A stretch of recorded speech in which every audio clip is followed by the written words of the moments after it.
And now let's move on to the chef's knife, or how to securely and safely handle a chef's knife. Now, I've seen a lot of things online where people are showing you that, oh, you should take the knife, wrap in your hand, and you should put your thumb somewhere here to have a good control over the chopping.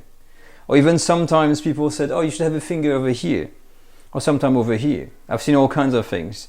Now let me tell you that it is a technique that exists, and it's reserved for professionals and people that have experience with knives. When you start, this is the worst advice to give to anyone. If you begin with a knife, a chef's knife, it's sharp, it's dangerous. In French cooking, when you learn at the very basic, the golden rule, no fingers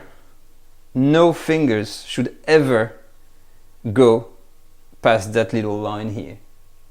So nothing on the blade.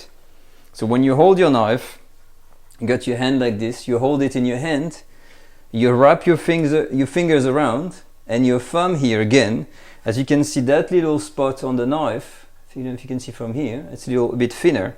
This is where, actually just right here, on this knife for instance, that you can put your thumb for control. Behind the blade, you see, I'm not here. If you do that, you're gonna get confident thinking, oh, it's great, it works. So you're gonna chop away. At some point in time, you're not gonna look and you're gonna chop the bit of your finger, I guarantee you. Never put your fingers on the blade. This is such a bad advice. Always hold the knife like that and keep your fingers, when you're a beginner, I repeat, that's for beginners, fingers behind the blades.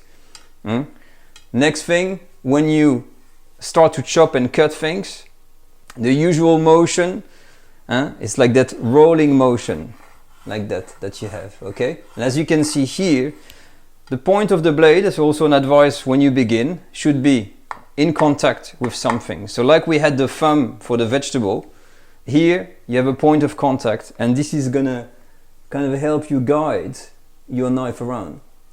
And you can apply pressure. So when you chop, you hold your knife and you're gonna be chopping like this, not like that. You don't do this. First in contact, and then you can chop. And if you want to do slices, you're gonna do that rolling motion. Now when you start chopping, of course it goes with two hands. So we've seen already the knife, you hold it securely, no fingers on the blade, you got the point of contact, and you're ready to chop. What's happening with this hand? Well, this hand is the guiding hand, the left hand if you're right-handed, and you've seen it a lot on videos, I'm sure. You use these knuckles here to control your blade. So it's like it goes against the blade here, and with this hand you're gonna push or move and control your knife like that. But the trick, as you've seen all the time, is the end of your fingers here, they should be going inwards.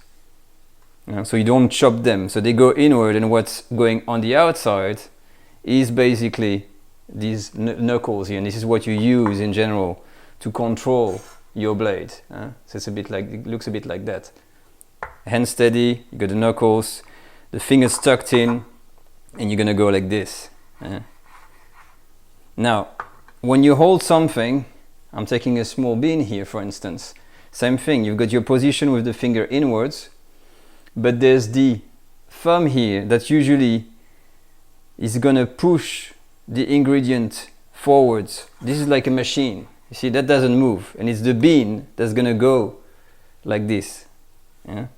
It's not the knife that goes like that usually. This is a common mistake as well. It's kind of hard to do though, to get that technique with the finger. But when you start, my advice, go very slowly. So you're gonna start, you hold the knife securely, you got the point of contact, you don't move, you hold whatever you need to cut, finger inwards like this, and you got your piece of ingredients.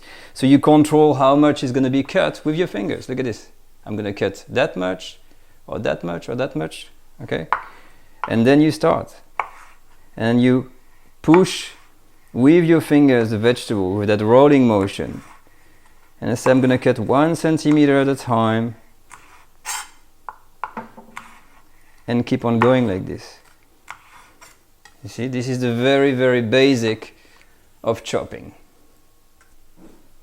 Now, of course, who said chopping says parsley, chopping parsley and garlic and fine ingredients. And a lot of time, you kind of wonder, where do I start? Do I have the knife like that and I go like this with the point? But actually, it's not really used as a technique, but again, the left hand is meant to be the one that is guiding everything on here.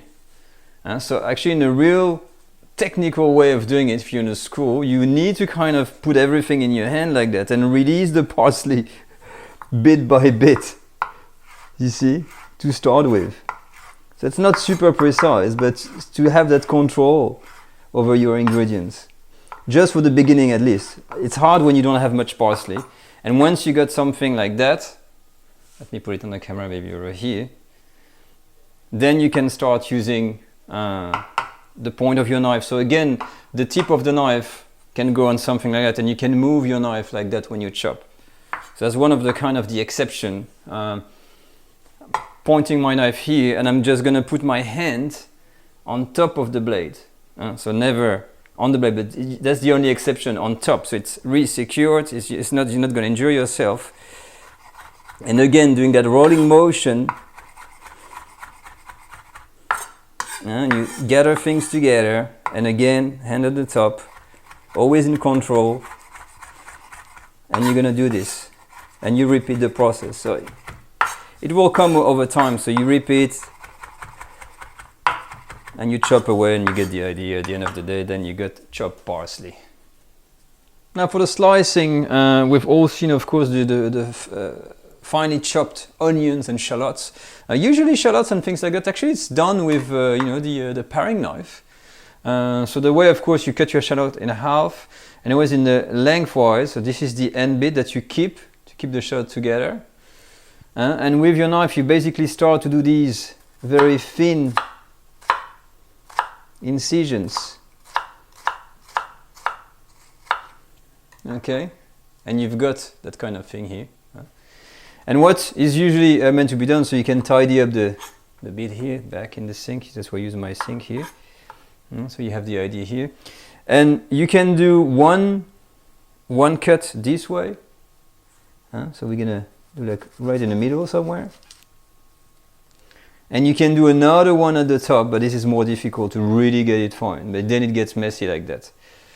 And once you're here, again we get the fingers, as always, and it is the matter of really